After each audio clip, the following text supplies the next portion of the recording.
Today's topic is Shalom Bayis. I called it peace in the home because that is a good English translation of Shalom Bayis, at least ideally. But the idea here is Shalom Bayis. And for those who were not here yesterday, or for those who forget from yesterday, the goal of the morning class is not the same as the goal of the one that happens a little bit more in the afternoon. In the afternoon, we do these longer lectures where we weave together ideas. Obviously, it's going to have a lot to do with the Rebbe because I am frankly obsessed, as I believe is justified. At the same time, the morning class is specifically the Rebbe's shita on things. That is, we're looking specifically at how the Rebbe approaches certain problems to the exclusion of every other school of thought. That is, it's a very narrow study of what does the Rebbe have to say about this. So, obviously, this is not a complete treatment of Shalom Bayis. Obviously, when it comes to peace in the home, this is one of the most important Jewish values out there. Peace is without a doubt. I don't think you can really argue that peace is the most important Jewish value. The Gemara tells us that God could not find a vessel that could hold blessing other than peace, that peace is the ultimate vessel for all blessing. So obviously there's a lot more to talk about than what the Rebbe says about peace in the home, but we are limiting ourselves to the Rebbe's study of it just because that's the idea of the opening class every day, a study of the way the Rebbe approaches Shalom Bayis. So it's a narrow study. I understand that. I know we're leaving a lot on the floor. I will say that a Shalom Bayis is one of those things that until people have a problem with it, they don't talk about it nearly enough. That is that when people, Rahman al-Itzlan, God should save us from such problems, are having trouble in Shalom Bayis, it becomes a regular conversation. But I don't know, I have not attended a lot of shiurim of people who are happy in their marriages talking about Shalom Bayis. It's usually one of those things where once a marriage gets sick, people talk about it. That's not the way that it should go. Given that it's one of the most important Jewish values out there, given that peace is so important, and given that all good things start in the home, so peace in the home is obviously the top priority for peace, it really is something we should talk about even when things are going very well, especially when things are going very well. The same way you would give a kashrus shiur, you give a kashrus class to people who keep kosher, I think it makes a lot of sense to give a Shalom Bayis class to people whose marriages are fine too. So with that in mind, this is a universal topic. I think there could be nothing more important than looking at the Rebbe's position in general on Shalom Bayis, at least because that's the shiur for today. Ask me on Sunday. That'll be the most important. Live in the times, yes? But anyway, I want to open not with the Rebbe. After promising you that we were narrowly doing the Rebbe, I want to bring in some context from the Shulchan Aruch Harav. And I have that on the screen. I also have it on the paper in front of you. If you don't have a paper, you can look at the screen if my big head isn't in the way. And I want to bring this as context because the Rebbe quotes it a whole lot in his letters, so I think it's good for anchoring. This is a line in the Code of Jewish Law, in the Shulchan Aruch Harav. This is halacha. I think a lot of times we think of peace in the home as being midas chasidis, as being a good idea, but not necessarily as it being forbidden to not be at peace with your spouse. At the same time, it is, according to Jewish law, very important to have peace with our spouses, and therefore, I want to show you how this shows up in the Code of Jewish Law. In the Shulchan Aruch Harav, in Hilchos Einah, on chapter, Sif 32, the Alter Rebbe says, gentlemen, he's talking to you this time. You should listen, though, because you can hold them accountable, right? It says here that according to the Code of Jewish Law, a man must keep kashrus, a man must keep Shabbos, a man must keep all of the laws of Torah. He must study Torah every single day. And among his many obligations are to be very careful about not upsetting his wife too much. That he shouldn't upset her with words. That he shouldn't say nasty, mean things to her. Now, obviously, we're humans. Obviously, everybody can improve in how they talk to each other. But I think it's important to remember that one of the laws that we keep as Jews, halacha, is that we treat our spouses kindly. Obviously, this applies to women too. It's just written in this particular text. In this way, we treat each other nicely. That's part of halacha. It's Jewish law that we treat each other well.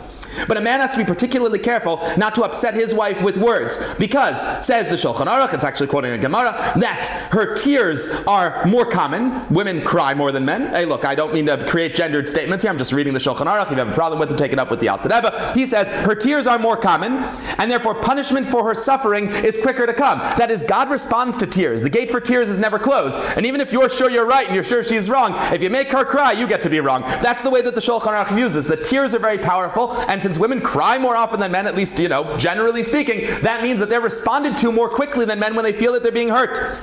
So the Alter Rebbe cautions us, says be very careful. He says the person should always be very careful with the honor of his wife, because no blessing is found in the house of man except because of his wife. That is, that if you're doing well in Parnasa, if business is going well, it's because of her. And if you don't have a proper relationship with her and you don't treat her properly, business is going to go down the tubes. That's what the Alter Rebbe is saying. You want the greatest blessing for Parnasa. People are always going to various places. They visit tzaddikim. They pray by graves. They have a million segulas. They have all these, I have some in my pocket because I keep getting them in the mail. They have these miracle coins that do miracle things. You want to know how to have good Parnasa? Treat your spouse properly. It's the ultimate segula for good Parnasa. It says here, if a person is not careful with the honor of his wife, his blessings in his house is going to go away. Rahman al-Itzlan. And so said the sages to their generation, honor your wives so that you will become wealthy. That the secret to wealth is spouses honoring each other.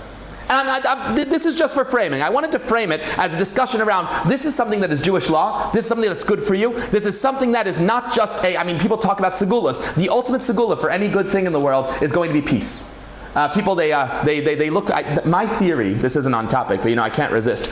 My theory is the reason why people have so many other segulas, you know what I mean when I say segula, yes? I should define just in case. Segula means that people do certain things, sometimes a little bit mystical, sometimes a little bit traditional, and in doing that particular thing, they hope that God will give them a particular outcome.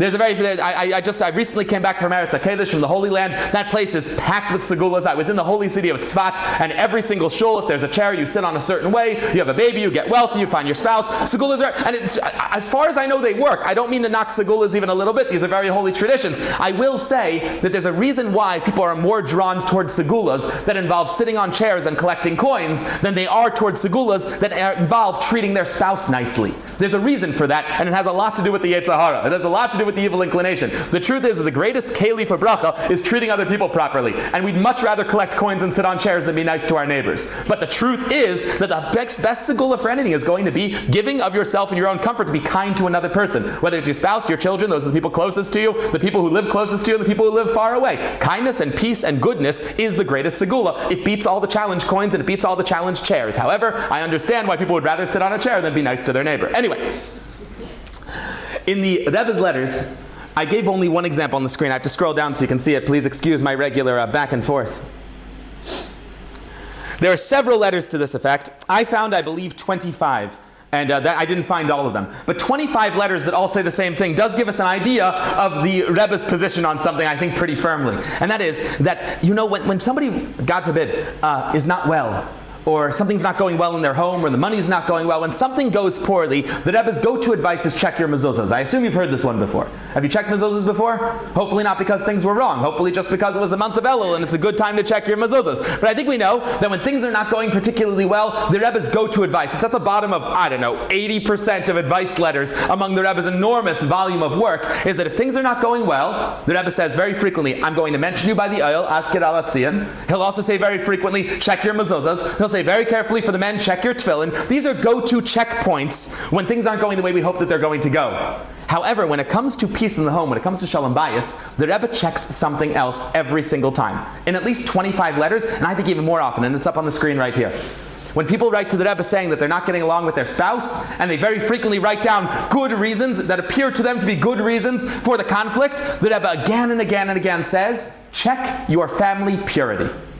Not check the mezuzahs. He usually says check the mezuzahs too, to be fair. He always says check mezuzahs. But in addition to checking the mezuzahs, check the mikvah. Check your knowledge of the laws of family purity. Check he says in a couple letters, I think I'll be able to show you one today. I have a couple extra ones on the screen, some bonus letters, in case we have more time for this particular part of the shalom bayis discussion. But the Rebbe tells at least one couple, sit down with the rabbi, tell them exactly what you're doing to prepare for mikvah, how you're acting during the Shiva Nikiyim, how you're acting during the process of family purity, and make sure you're not making a mistake somewhere, because if there's conflict in your home, the first place we check is mikvah. The first place we check is taras mishpacha.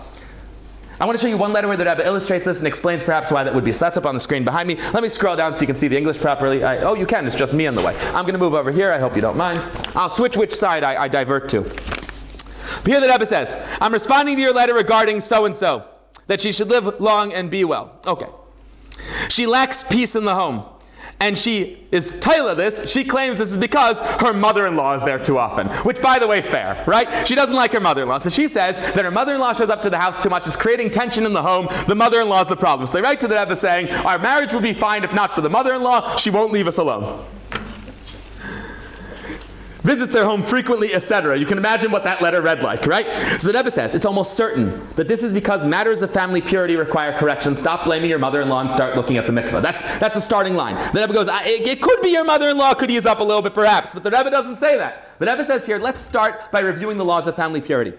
The Rebbe says, in addition to all of the other consequences that result from a lack of care in this area, the above is included as well. That when somebody is not careful about taras mishpacha, that means that their marriage ends up suffering. As our sages say, why did the Torah command us in the laws of family purity? So that a woman would be beloved to her husband. That's a Gemara. The Talmud tells us the reason for a mitzvah, and that's very rare. As I'm sure you know, it is very rare for the Talmud to tell us the reason for any mitzvah. Mitzvahs are because it's the will of God. Mitzvahs are not there to solve our worldly problems. They help, as Rambam explains at some length in many of his works, that mitzvahs are incredible because they make a person ethically better, morally better. That's true. But at the end of the day, we do mitzvahs because God told us to. However, the Talmud every now and then peels back the curtain and shows us a reason behind a mitzvah. And for this particular mitzvah, the Talmud tells us that the reason why we have the laws of family purity in the first place is to endear spouses to one another, which means that when family purity suffers, the endearment of one spouse to another suffers along with it. Now this is counterintuitive, and the Rebbe notes that in some letters that, again, I think we're going to do this just now. I'm going to do the rest of them, and if we have time, return to more family purity discussions. But in another one of the letters I'm hoping to get a chance to show you today, if we have extra time at the end with God's help, the Rebbe says, I understand this is counterintuitive. There are a number of people who have called to me throughout the years saying that they're pretty sure the reason why their marriage is not going so well, Rahman al-Itzlan, is because they're not together often enough because of the restrictive laws of family purity. The restrictive laws of family purity absolutely do, they prevent a husband and wife from being together regularly as lahavdil the rest of the world would be. And people sometimes blame their problems in the home on that. The Rebbe points out again and again, it's quite the opposite. The laws of family purity make marriages better. The time of separation makes marriages better. And when it's kept in a holy way, it makes a marriage better. And when people are having trouble in their marriages, the first place to look is the laws of family purity. So I hope we'll have time to look at a couple more of these letters to see more nuance to it, but I can't not mention it because it is the mezuzah check as far as the Rebbe is concerned for Shalom Bayis, is how are the laws of family purity going. I'm sure around here it's very easy to attend classes or to learn with the rabbis and the rebbitzins of the area the laws of family purity in more depth. I will tell you that reviewing them regularly is very, very important. They are complex laws. People forget them all the time, even if they've been doing them for many years. And anybody who feels that their Shalom Bayis has flagged lately, the fastest segula to make it better would be to open up one of those books and read through them again. And absolutely is a keli for bracha. I'm going to continue though on a different topic than family purity for a moment. Let's go over here. We saw earlier from the Shulchan Aruch Harav that one of the major vessels for success is Shalom Bayis, is peace in the home. And I didn't translate this whole letter. I translated only the part we need. But I'd like to read. If you happen to have the Hebrew, I'll just read. It's a little funny, and I can't miss a little bit of good humor. So the Rebbe opens this letter up at the top in Hebrew. He says, "I'm responding to your letter from Yud Tes from 19th of Menachem. Of Mar Cheshvan. Yeah, of Mar Cheshvan. She'eret mia b'krisi shuk b'kpeidach al chulu." He says, I'm shocked to hear you're very angry at so and so who appears to be his wife. And he says, even though Chazal have told us that Kaihanim are naturally angry people. Do we have any Kaihanim in the room? Right, so the Rebbe goes, I know you're a Kain, so I expect you to have a temper problem. Because even though Kaihanim are angry, first of all, I don't think that you, he says here, he says, I'm not sure that that's where a Kain needs to start his Aveda. Now, I'm not sure that's what a Kain needs to do. A Kain has many, many things that makes them a Kain. They get the first aliyah, they wash their hands in a special way, they give blessings. There are many things that makes a Kain a Kain. One of their many traits is that they're quick to anger. Says the Rebbe, I don't know if that's the one I would pick for you. Like, couldn't you pick a different way to express your Kohainness? So he says, I hear you're angry, doesn't surprise me you're a Kain, but I wish you would express your Kohain status a little less angrily. Anyway, after he says all this, though, getting to our particular section, he goes on to say, he actually adds here, says, he says, if you really are an angry person naturally, and that's just who you are as a Kain, I don't know why you would direct that toward other people. There's plenty of anger you could be directing toward yourself. So that never really turns us around on him. But anyway, that's not the part I translated. Here, if you look in English, we have specifically about peace in the home. And here the Rebbe says, perhaps, at least I hope, he remembers what I told him previously, face to face, that in the matter of peace in the home is also relevant to livelihood. People are always asking for brachas and parnasa. Here's your bracha for parnasa. And if one must make an effort according to Torah in natural matters upon which livelihood depends, then all the more so one must make an effort in matters which, according to Torah, livelihood depends upon. Here's what the Rebbe means. Gentlemen and ladies, how many of us have jobs? I have a job. I work for a living. When I'm not here, I'm at a university. Do a number of us work? You can tell me. It's okay. I'm not going to take your money. I'm seeing nods but no hands. Good. Audience participation is never required. I'm somebody who sits in the back and also doesn't raise my hand even if I have a job. It's fine. But for those of you who are employed, you probably know that part of your job in this world is to go to work. And you recognize that if you don't go to work, that will not create a vessel for blessing from Hashem. Actually, one of our major discussions that we're having in our lecture coming up is exactly how much effort a Jew is expected to put in and whether or not that correlates or causates to the parnasa a person makes. That's our major discussion in the lecture coming up. However, I think you understand that you're supposed to make what they call a hishtadlus. In our culture, they call it a hishtadlus. You got to make a good faith effort to go get a job. You got to make a good faith effort to do what it takes to make money. Says the Rebbe. Everybody understands they've got to make a good faith effort to make money through having a job. But the Torah never says, get a job and you'll make money. The Torah says, be nice to your spouse and you'll make money, which means that if you're willing to put in the effort to have a job to make money, you certainly should be willing to put in the effort to have a good relationship with your spouse in order to make money, because that's a more direct line. You caught that? It's a more direct line. More direct than the correlation between having a job and getting a paycheck is having a good relationship with your spouse and getting a paycheck. It's a better correlation. So says the Rebbe, if you're focused on ishtadlus in general, why don't you start with the most basic ishtadlus in the entire world, peace. And if somebody in this room does not have a spouse yet or does not have a spouse right now, that doesn't extend only to your phone, doesn't extend only to the spouse, it extends to the children, extends to people close to you. Peace is a keli for bracha. When a person wants to figure out how to make more money, step one, I guess they should probably get a job. Says the Rebbe, I don't think so. I think that's step two. Step one, how you're treating other people. That's the vessel for blessing. I spoke about this a little bit at the Fabrengen last night. I won't go into any detail now, but I personally have lived this. There were periods of time in my life where there was a possibility of a lack of peace. My family chose peace, and since then we've had nothing but money. I got to tell you, the money comes in when you choose peace. It is absolutely the truth. The blessing of peace is that God pays you back in big bucks. I don't know how much you should really be concerned for money. I think when Chassidim talk about money, it never is a good look, especially when rabbis talk about money. It's never a good look. But I will tell you, from personal experience, from experience of many of my friends, and experience of many, many people who've done this, if you choose peace instead of conflict, you're going to make money. I'm telling you, it's the two best investments a Jew can make if they want to make money is giving 10% up to 20% of their earnings to tzedakah, because God says, test me. If you give that, I guarantee 100% returns. I guarantee I'll pay back exactly what you put in double. So it's the best investment on the stock market, right? There is no investment that will guarantee you 100% returns besides tzedakah and peace. So when a person chooses peace and chooses tzedakah, and tzedakah is of course mar b'shalom, these are the same idea. Giving charity creates peace. When people choose this, they make money. So of course, I don't mean to make this a grub, as we would say in our culture. I don't mean to make this a simple discussion of how to make a little more money, but I will tell you, if you're interested in a little more money, I can tell you exactly how to make it. I have the secret to Parnasa, and it's right here on the screen. It's a Gemara that Rebbe is quoting. This is not new ground we are treading right now. You want to make money, you treat other people kindly. You want to make money, you give some of it away, which is part of treating people kindly.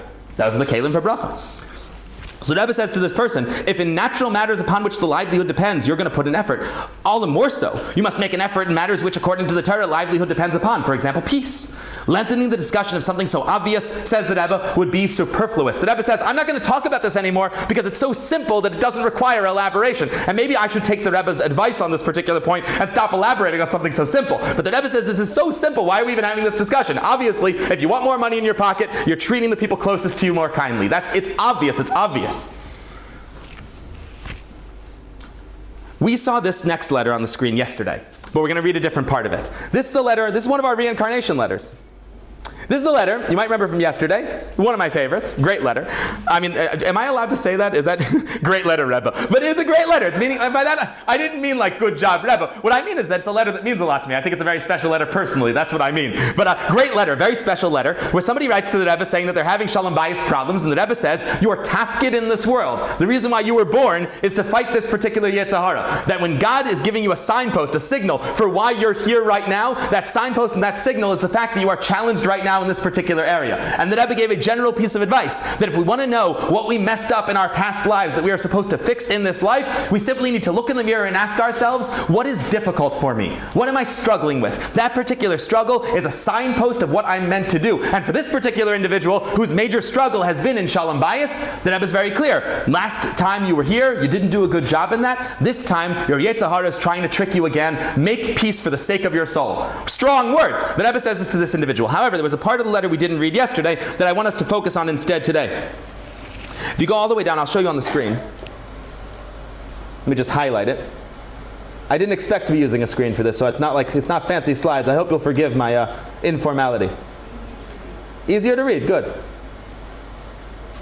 This bit right here is what I want to focus on. So the Rebbe says, obviously, this is your job. Your job in life is to beat your evil inclination. Your evil inclination is pushing you in matters of shalom bayis. So, okay. Let us now expand upon something that has already been explained. With regard to you, and practical action, which is the main thing, I once again draw your attention to and encourage you in increased effort and peace in the home. Even if this entails yielding, vitor, even if this entails giving in, parenthesis, since these concessions are not in matters of Torah and mitzvahs. This is very important. It's my least favorite job, I think. I think of all my jobs, my least favorite one is that people sometimes call me with their problems in their marriages. And that's not to discourage people from making those phone calls. It's just that's incredibly painful when a marriage isn't working very well and people need help. It's not, I'm sure the rabbi has dealt with this before. It's a common rabbi thing to deal with discussions between spouses where things just aren't working out right now. And it's a painful discussion and it's always a tense discussion. I must tell you though, when I speak to any one of the spouses individually, I will generally give them this piece of advice from the Rebbe's letter because it's I think very instructive. We are expected to give in on certain things, and there are areas where we do not give in. And the areas where we don't give in are on Torah and mitzvahs. Everything else is up for grabs. I'm a Jew, first and foremost. I can work with everything else. Obviously, I don't mean here, God forbid, cases of violence, God forbid, cases of abuse. Please, just to clarify, we're not talking about that. That's an entirely different discussion. I mean, if there's a regular argument where no one is being abused, a regular argument, and it's not about Torah and mitzvahs, give in. Torah and mitzvahs are the things that we live and die by. Nothing else really matters to us that much. Obviously barring safety and security. You understand I'm not talking about this, right? Right. If we're talking about, we cannot decide who takes out the garbage, and we're fighting about it every single day. That's not Torah and mitzvahs. How much do you really care? You're a Jew. You have a godly soul. What you really care about is Torah and mitzvahs, which means that if the argument is going to be over how we conduct our home according to Jewish law, that's an argument worth having. It really is. Arguments are not good, but an argument over how we're going to live as Jews is absolutely one where you really can't give in. You can give in a little bit. You talk to a Rav. You talk to a Mashpia. They help you figure out if there's some wiggle room. But at the end of the day, if it's an argument over Torah and mitzvahs, we can understand where you're coming from. The Rebbe says, I do not understand why spouses would argue over something that doesn't matter. And anything that's not Torah and mitzvahs just doesn't matter that much. So I'll sometimes speak to some Hasidic men in my community, and they tell me that they're having some arguments, thank God not the serious kind, but arguments, and I'll ask them, is it about Torah and mitzvahs, or is it about stuff you like? If it's about stuff you like, give in, who cares? You're a Jew, who cares about things besides Torah and mitzvahs? Everybody has to have a couple hills they'll die on. That's what it is to be a human. If you're simply a doormat, you don't have a marriage. There have to be some places where you say, these are values that matter to me. Absolutely. But for a Jew, those should be Torah and mitzvahs. Why do I have other values that matter to me? Besides Torah and mitzvahs, basic safety and comfort and love. Besides those things, why do I care? I think it's important for us to not take some of the silly little things as seriously as we do. And this is what the Rebbe is saying here. He says, I think concessions are very important since we're not talking about concessions in the matter of Torah and mitzvahs. If we're talking about concessions in Torah and mitzvahs, maybe it's a fight worth having. God forbid not a fight. Maybe it's an argument, a disagreement, a debate worth having.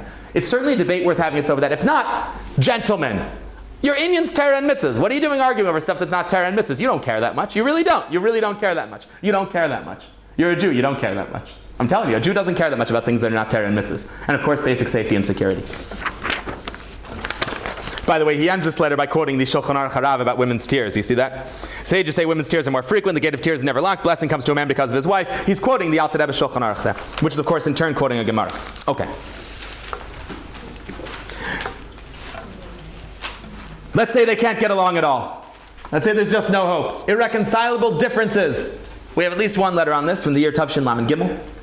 And the Rebbe writes, the same response applies to each of them, may they live as I have written previously. The Rebbe says, I've written to you guys both, I'm telling you both, I have the same advice for both of you, listen up. Peace is great in general, and particularly between a husband and wife, also with regard to matters of this world in their plain sense. And although there is no complete perfection in this world, and consequently their relationship too can always be improved, etc., this depends on the goodwill of each of them to do his or her part in this, even if it requires yielding on certain matters in order to strengthen peace. This is the theme that we saw a little bit last time. It gets fleshed out a little more this time. We're going to expect both sides to be giving in. Giving in is a positive quality. Not giving in on everything, but giving in on some things. Vitor is a very positive quality. And the Rebbe pushes. He said, I'm telling both of you, I'd like you to yield a little bit. For life as it should be, there must be peace of mind. That is, that the above be accepted in the feelings of each of them, that they conduct themselves accordingly, and God will grant them success. They need to understand that they're going to have to give in a little bit, and if they do this, God's going to send blessing to both of them. If they try as mentioned above, says the Rebbe, and this is not accepted in their feelings, etc., then they should present their claims and arguments in full to a rabbi who is a halachic authority and act in accordance with his counsel. There's a new idea in this letter that's a little bit hidden between the lines. If you read it a couple times up on the screen, let me scroll a little bit. I think maybe you'll see it. I'll try to bring it out too. And the idea here is that in a good marriage, both spouses are giving in on certain issues, but in a good marriage, that's not hurting them. If spouses are giving in and it's hurting them and it's not landing in the heart the way it's supposed to, it creates resentment over time, and resentment isn't good either. So the Rebbe says here, I want you to give in, but I also don't want you to resent the fact that you're giving in. And if you find that your giving in is causing resentment, then you might have a legitimate claim. And if you have a legitimate claim, you need to start looking outside for help. And what does a Jew do when they're in conflict? When a Jew is in conflict with a fellow Jew, they go to a rabbi, they each make their claims, and the rabbi gives a halachic ruling. That's what you do if you have a business problem. The Torah is not limited to business problems. If a husband and wife are at the point where each side giving in would hurt them too much or cause too much resentment and they just can't find a way to meet in the middle, that's why God made rabbis. You go to the rabbi, you each lay out your claims, he says this, she says that, and the rabbi helps you find a middle ground. I don't know why people don't see rabbis necessarily as having this job. They certainly go to rabbis for counsel, but they don't necessarily go to rabbis often enough to resolve family disputes. Says the Rebbe, if you can't resolve it amongst yourselves, you might need outside help. And who is more qualified than someone who knows Torah? Because if they can tell you what Torah would say about this, what Torah has to say, what the will and wisdom of God Almighty is, that will obviously bring blessing to your marriage. This is a piece of advice the Rebbe gives quite often to couples that he's written to multiple times and they just can't get along. The Rebbe will say again and again, have you gone to a local Orthodox rabbi and laid out your claims against each other like two people in a litigation? Let him judge the case. I think that's counterintuitive, but it shows up a lot in the Rebbe's letters, and I don't think it's a bad thing. I think sometimes if the feelings just won't land and giving in just doesn't work and there's still tension, the next step is to go to a rabbi and to lay out your claims as if you're in conflict in court. And one of the beautiful things about being in conflict in a Jewish court is that both sides end up with peace. Both sides end up with blessing afterwards. This is not much different. I don't think it's much different. This might be my last one on the screen, which means that we'll have a good deal of time to spend on those extra Taras Mishpacha letters.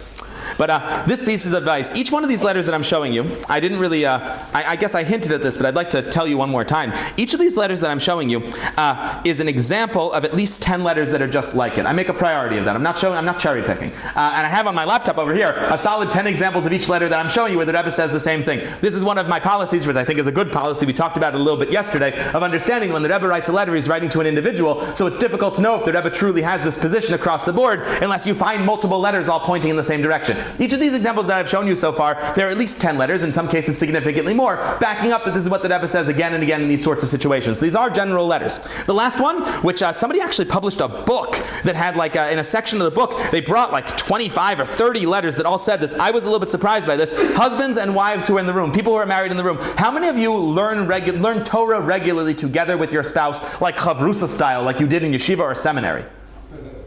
It's essentially unheard of. You know, the Rebbe says again and again that this will strengthen marriages and it's a good idea.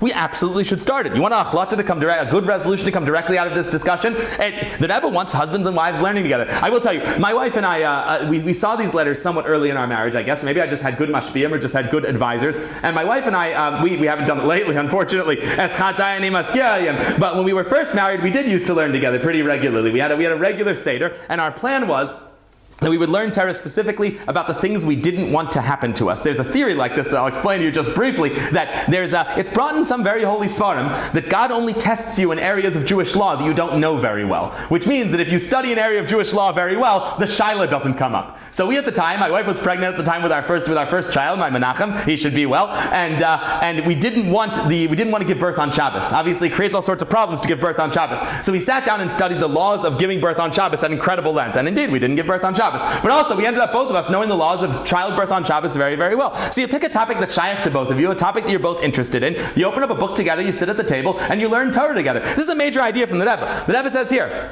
I would suggest that you have fixed Torah learning session with your husband on the weekly parsha, and perhaps in some other particular area. Pick something that speaks to you. Parsha, something else, whatever works for the family. If there's a need for it, there are also books and sources that are fitting in English. If you want to be on the same level, I don't think that anybody appreciates. Sometimes the wife knows more Torah, sometimes the husband knows more Torah. One thing that no marriage appreciates is one side teaching the other one from a position of authority, while the other one listens and doesn't know what's going on. So meet somewhere in the middle. If both of you speak English, find an English book, even if one of you is a very big Talmud Tamida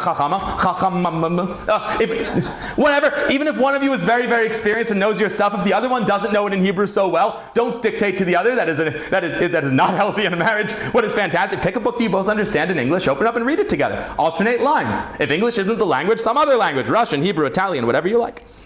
All that is stated above will strengthen the relationships in the family, both between the parents and the children, and can greatly increase personal satisfaction and self-actualization. Says the Rebbe here, you can also solve problems between parents and children by parents learning Torah together. When two parents who are running a household together bring Torah into their lives and make it an integral part of their relationship, they end up giving blessing to their entire home, because all blessing comes through peace and all blessing comes through Torah. And when you combine the two in a husband and wife learning Torah together, you have this incredibly beautiful keli for bracha. And I think it's kind of wild that more couples don't do it. I don't think it's advice that's given often enough. I think it's a fantastic idea. I told you earlier, I've tried it, and not only that, you end up having great stories. Because I have a little extra time, I can fabreng with you a little bit, and then maybe I'll show you some of these Taras and Mishpacha letters. You end up getting fantastic stories if you study Torah with your wife, and I'll tell you why that's the case, gentlemen, and you, with your husbands, of course. How many of you went to yeshiva when you were younger? A good deal? A reasonable amount? Do you remember the sort of relationship you had with your chavrusa? Remember all the inside jokes? And remember all the comments? Remember the way that you'd see an Indian in Torah and you both would know that you'd learned that earlier together and it created a connection? You know the fact that when you think back on your chavrusa that you learned with long term, there's sort of a love that never dies? That's a good thing to have with your wife. That's a good thing to have with your wife. So the sort of connection that's made over Torah, if you think about the people you've learned with seriously throughout your life, you know it creates a real special connection. It absolutely is a good idea. This is entirely off topic, but again, I looked at my watch and we're doing great. So if we're doing great, we can fabreng a little bit. My wife and I, after we finished learning the laws of when she was still pregnant with Menachem, with my Menachem, he should be well, and he's 9 years old now. He's my oldest, and we finished that section of law, and she still hadn't given birth, so what are we going to do now? We studied the laws of Shabbos, we're done. So what do you do next? We opened a book called the Netta Gavriel. Do you guys know the Netta Gavriel? Rav Gavriel Zinner, he should be well. Rav Gavriel Zinner wrote he's written books that spell out Jewish law in every single topic, but what he does that's really fun is he brings everybody's custom for everything. If you want to know what every single Jew from every community in Jewish history has ever done on a certain topic, he's a good place to start. He really is, he covers the entire gamut of Hasidic traditions for anything. So we opened up his book on childbirth just to read it through. And as we were reading his book on childbirth, we came across a note.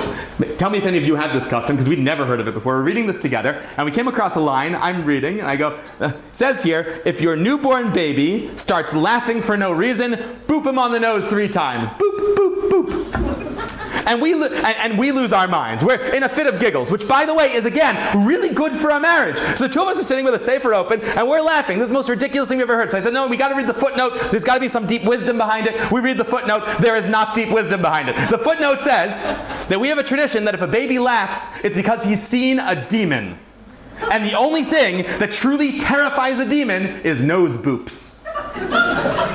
So we're losing it, right? This becomes an inside joke. This becomes a thing that the two of us talk about. That we'll in the middle of a conversation go, just in case there's a demon, don't forget to boop on the way out. Like this becomes an Indian by us that we've never heard of anything so stupid, so backwards, so ridiculous in our entire lives. We are intellectual folk. Both of us highly educated individuals. This is madness. Fast forward.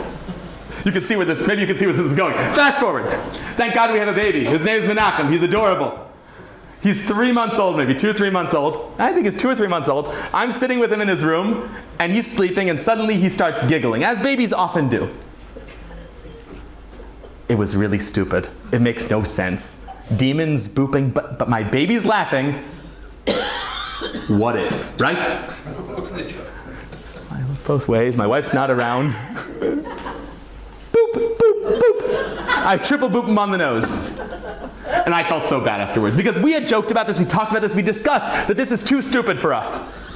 So I go to my wife and I say to my wife, I have a confession to make. I just booped Menachem on the nose 3 times to scare away the demons because he laughed. And she says back to me, oh, I've been doing that for 3 months.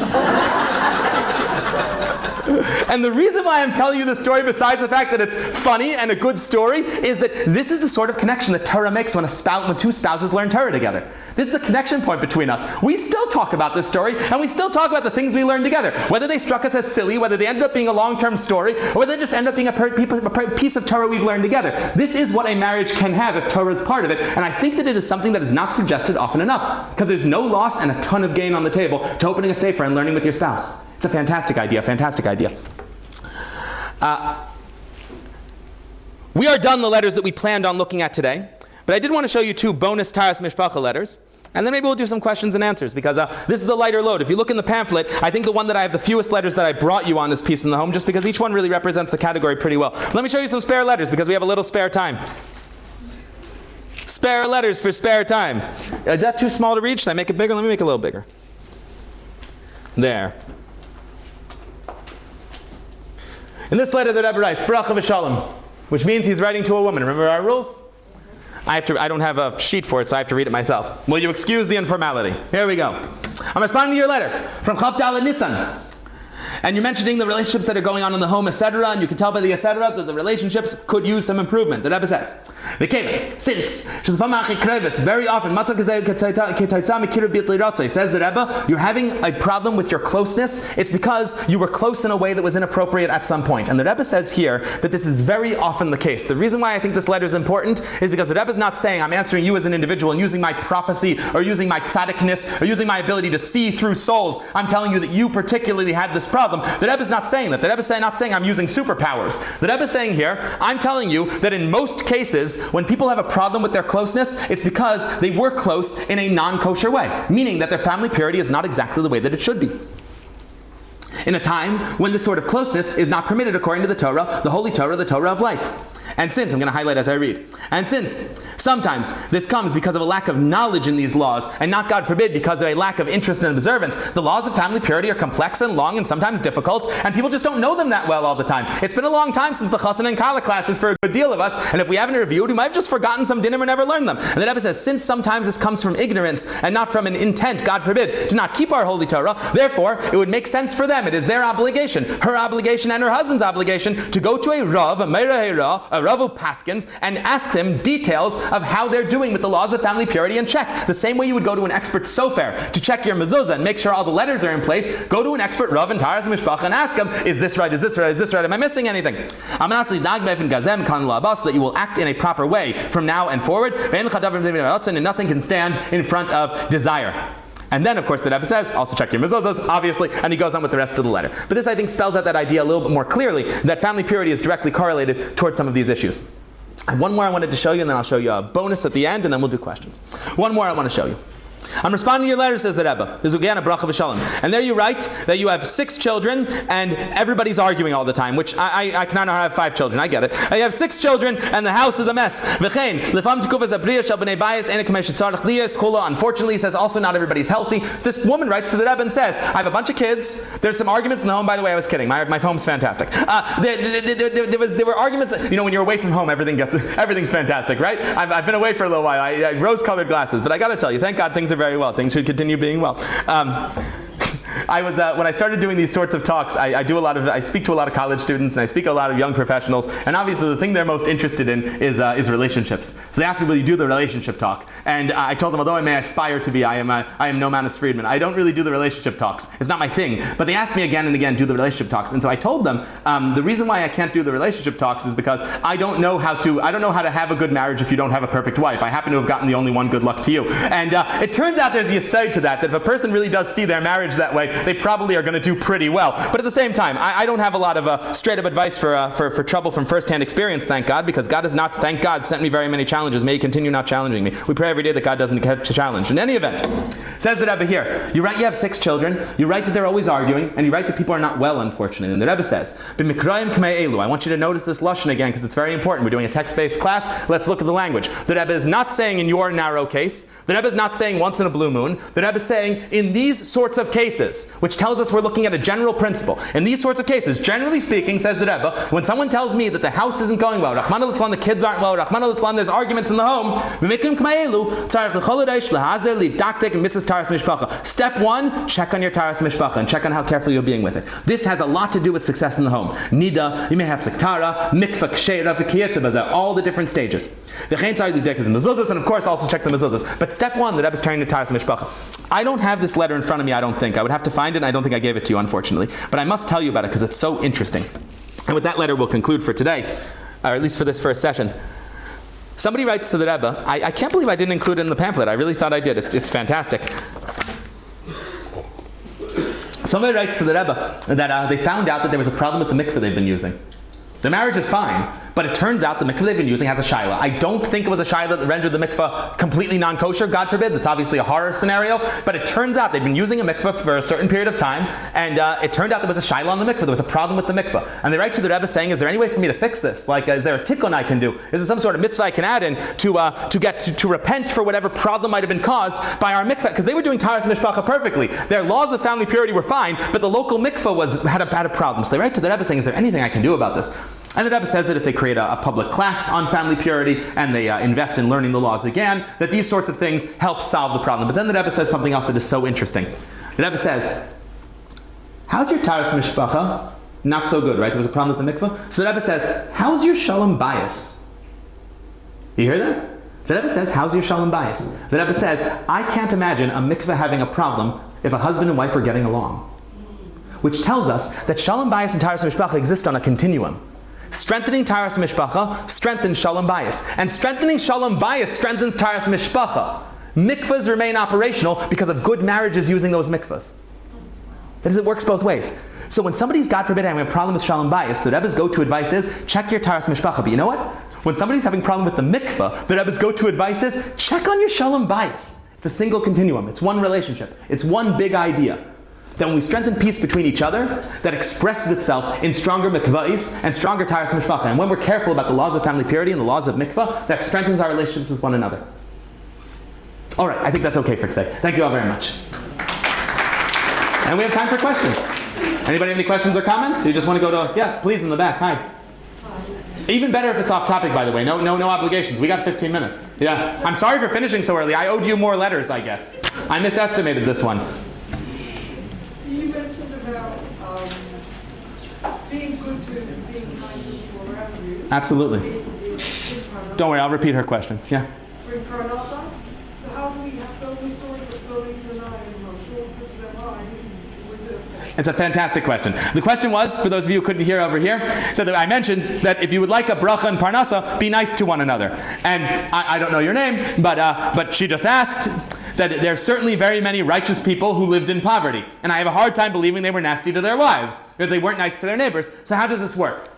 In general, the way that all parnasa issues work is that a Jew can stack the deck in their favor, but at the end of the day, God decides what he's going to give every single person. So if God has decided that this person is going to not have so much money, there's not much they can do. What they can do is stack the deck in their favor and get the best deal possible, which means that if a person is kind to others and treats others properly, they couldn't possibly get a better amount of parnasa. At the end of the day, the amount of money a person makes is decided on Rosh Hashanah by God Almighty. However, a good deal of it is left on the table every year. The Multimedia Rebbe mentions this in one of his very famous Maimarim, but it's all over Chassidus, that every year on Rosh Hashanah, God decrees a certain amount of money coming to every single person. And every single year, most people never collect it. Because it's decreed, it's in heaven, and then through our actions throughout the year, we open up those channels and draw it down. When you've opened all the channels, if there's nothing left in the pot, you're not making any more money. But most people leave a lot of money on the table. And the biggest thing that opens those channels is peace. Which means that if God decreed this year that somebody's going to have $1 million and they're walking around poor, that very well might be because, first of all, they live in Muncie where you can't afford to live on $1 million. But another possibility, I speak from experience, not from the $1 million, from being unable to live. The other possibility, though, is that there's a lot being left on the table. There's an enormous wealth waiting for them in heaven, and God's waiting for them to create peace between themselves and their neighbors and their spouses and their children to allow that money to flow down. So I hope that answers your question, but just to round back and give a proper answer in one sentence, or liberally in one run-on sentence. It's a sentence until I breathe, which means it's a sentence for a solid half an hour sometimes. It's a sentence.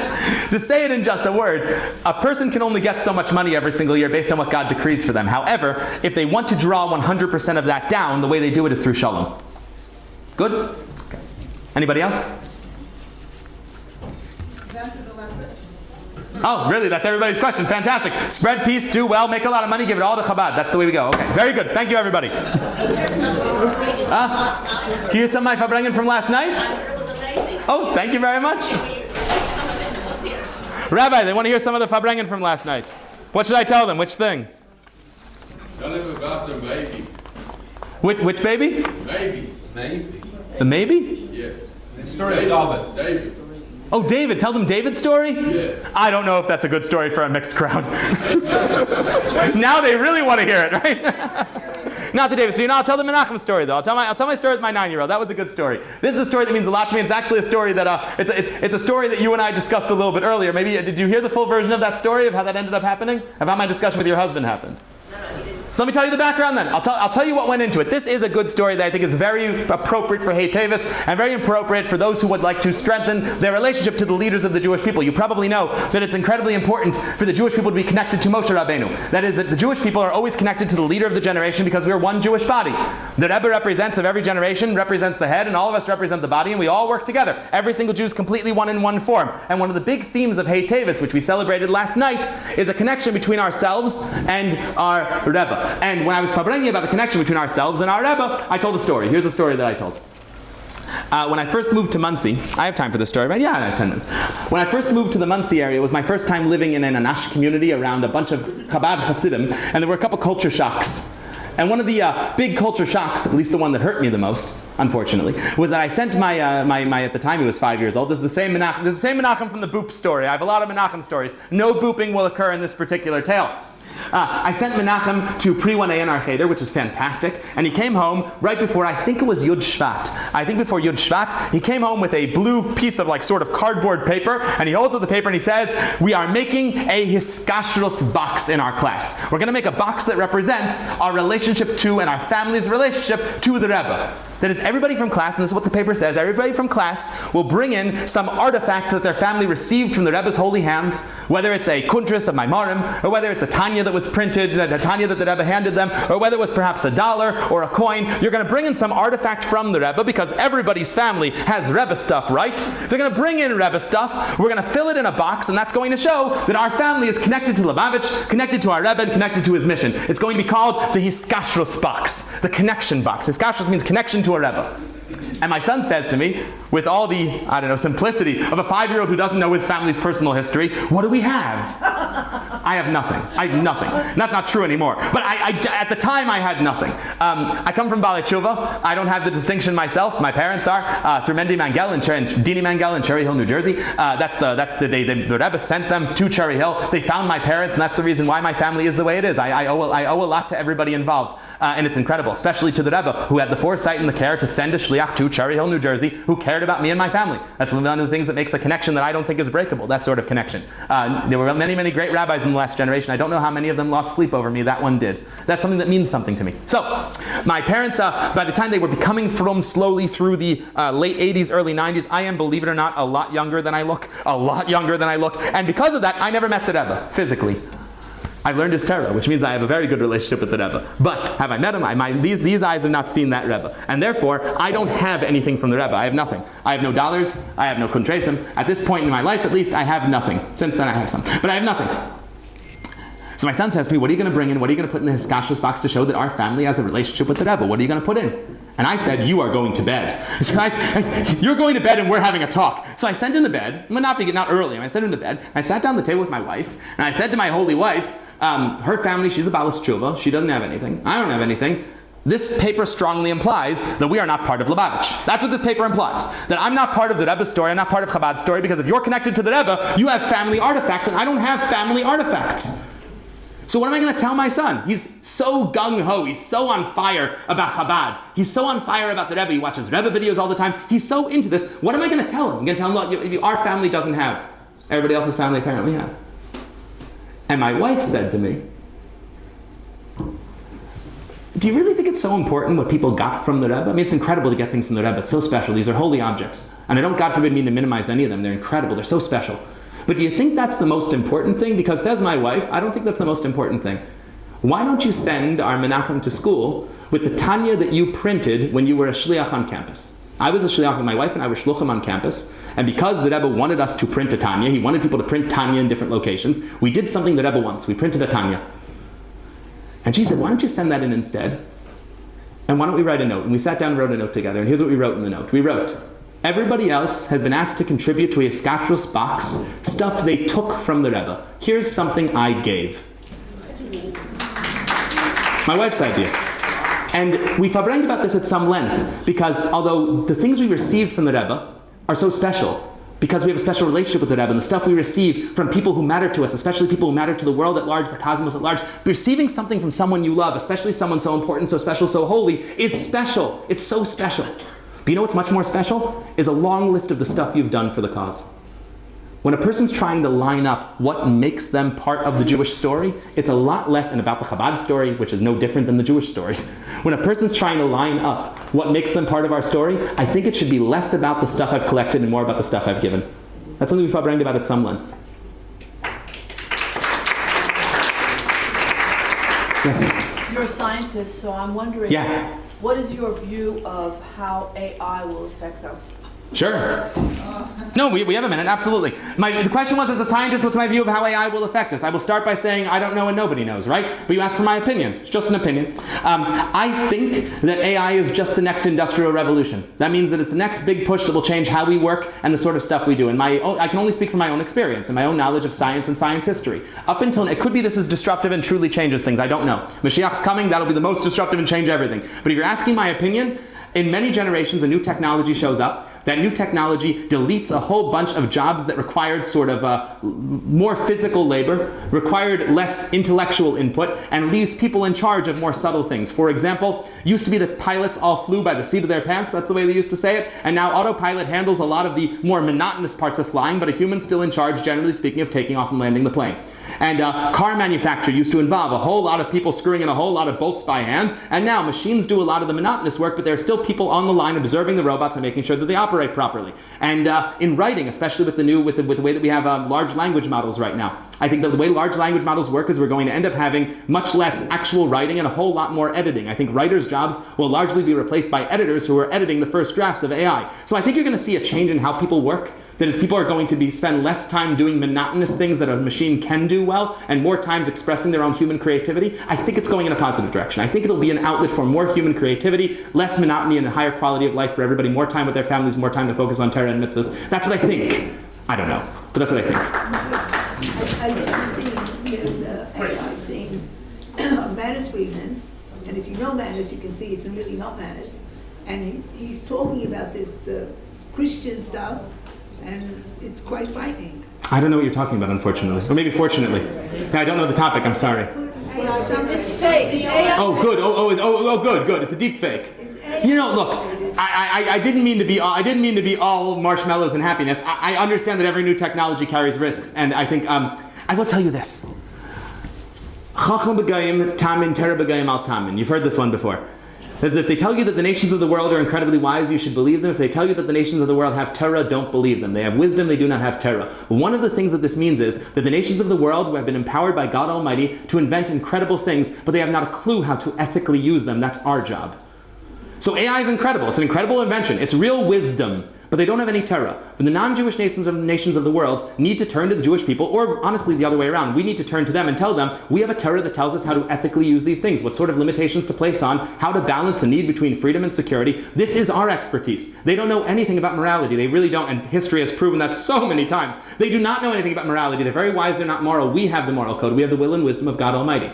Which means that when it comes to ethical AI, when it comes to ethical new technology, it's the job of the nations of the world to develop it, and it's our job to tell them how to ethically use it al pi Torah. And obviously deepfakes are an increasing problem that we should be cracking down on. As Jews, it's our job to tell the world to be better. We're supposed to raise up the consciousness of society, make the world better. That's our job. So sure, technology can be misused. It's already being misused. It will continue to be misused. And it's our job to light up the dark places. Obviously, our job to light up the dark places. Yeah, I'm concerned about deepfakes. Sure. Yes, hi. Question, since we're roaming all over the place at the moment. Yeah, we have time. It's great. Now, the Rebbe has a number of views on the relationship between Torah and science. My bread and butter. Now, to give one very, very striking example is geocentrism. Absolutely. I cannot do that in 2 minutes, by the way. I'll repeat it in a moment. Don't worry. I'll repeat it when the question comes. Geocentrism is the word geo and centric. So there's two models of the universe. They both work in math. The question is which one's real. But in math, both of them work. One is the heliocentric model, which assumes the sun is at the center of the solar system, which works really well with the word solar system, which means sun system. But that's called the heliocentric model, helio and centric. There's another model that we used until around the year 1600 called the geocentric model, and that assumes the earth is at the center and the sun goes around it. Mathematically, there's no difference whatsoever. besides on how long it takes to do the math. It takes a lot longer to do a lot of math using a geocentric model. But mathematically doesn't make much of a difference. The question was, the Rebbe, among his many science Torah positions, mentions the interplay between heliocentrism and geocentrism. Yes, your actual question though, sir. The actual question is this. Yes. How many scientists amongst Chabad, I'm talking, convinced Hasidim, followers of the Rebbe, who also possess scientific prowess, and maybe even more than that, are willing and able to pursue the Rebbe's positions on science? The question was, how many Hasidim who know science are willing to pursue the Rebbe's positions on science, including some of the more controversial ones like geocentrism and heliocentrism? At least one. I'm a trained scientist, I'm a Chassid of the Rebbe, and I absolutely do it every single day. It's my main speaking thing. So at least one. I think more than one, but at least one. The Rebbe, in my experience with the Rebbe's letters on science and Torah, I've yet to find any that don't pass scientific muster. Most of them do not pass societal muster.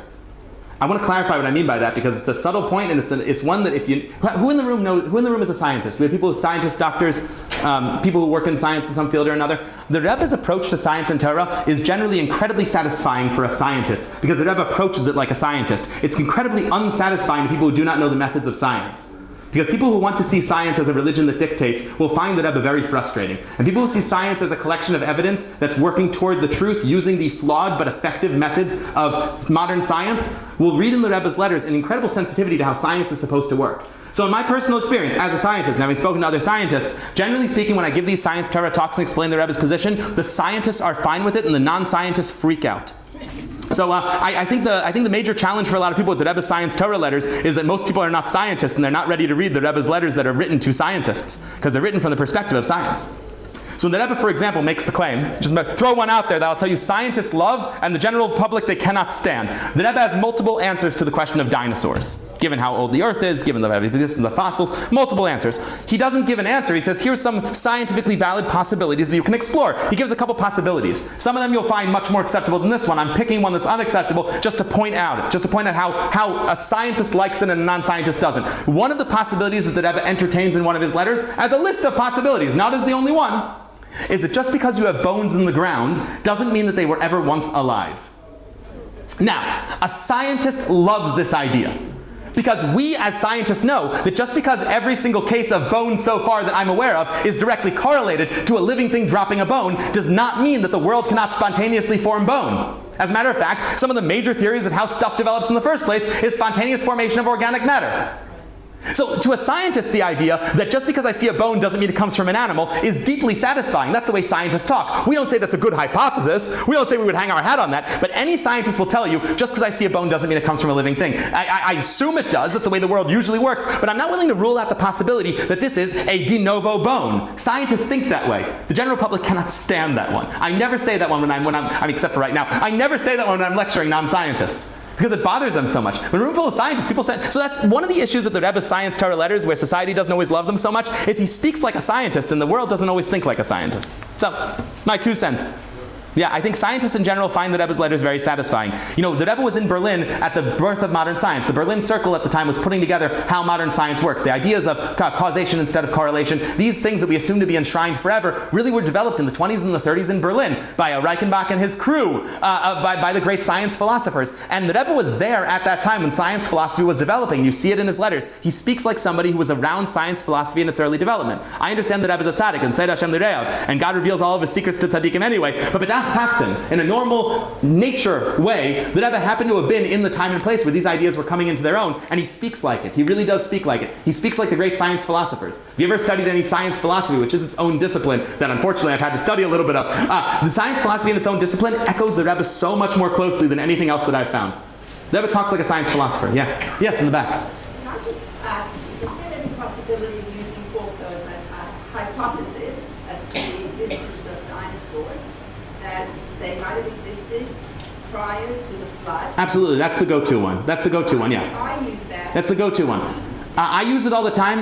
The question was, can you use the theory that the dinosaurs existed prior to the flood and that the flood artificially aged their bones? The reason why I use it is because I put together, I have slides I could show you sometime, even now I guess, but I think we're out of time. I put together slides. I did the precipitation models for the silicate precipitates. So I actually sat down with the math and figured, if you do the flood the way the Torah describes it, could you rapidly fossilize everything on Earth? And the answer is you could fossilize everything on the planet in about a day, and you would get data showing it was about 100 million years old. So the data does work, meaning that you would have to assume the flood, which is quite an assumption, but we're Jews, we do assume the flood. The flood absolutely would give you data that looks like much older bones. So yeah, that's one answer. The Rebbe actually has like 7 or 8. There's a whole list of ones, but I think it's very workable because it works, meaning the precipitate models do work. The chemistry works.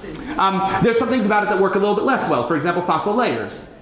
So there's strengths and weaknesses to that particular approach. The Rebbe doesn't pick when it comes to dinosaurs, the Rebbe doesn't pick a position. He says, somebody writes to the Rebbe saying, I want to be frum, I'm ready to keep Torah and mitzvahs, my problem is dinosaurs. That's the letter. It says, I'm ready, I'm going to go, the problem is dinosaurs. The Rebbe writes back, here's a list of things that can get dinosaurs out of your way intellectually. Now go do Torah and mitzvahs, which means the Rebbe doesn't actually have an opinion on dinosaurs. He has a list of things that intellectually will move dinosaurs out of the way of a believing Jew. So the Rebbe doesn't have a position on dinosaurs. He has approaches that would move it out of the way of a Jew for whom it's a challenge. And that is one of the ones he mentions. And as far as I'm concerned, it's one of the most compelling because the chemistry works. But the Rebbe's goal here is not really, unlike the age of the universe and unlike heliocentrism and these other discussions, with dinosaurs, the Rebbe's stated goal is not to tell us what happened. The Rebbe's stated goal is to remove a problem from a Jew, which is a different kind of letter. So yeah, it could be. The Rebbe's not staking claim in the territory of dinosaurs. Thank you. Yeah.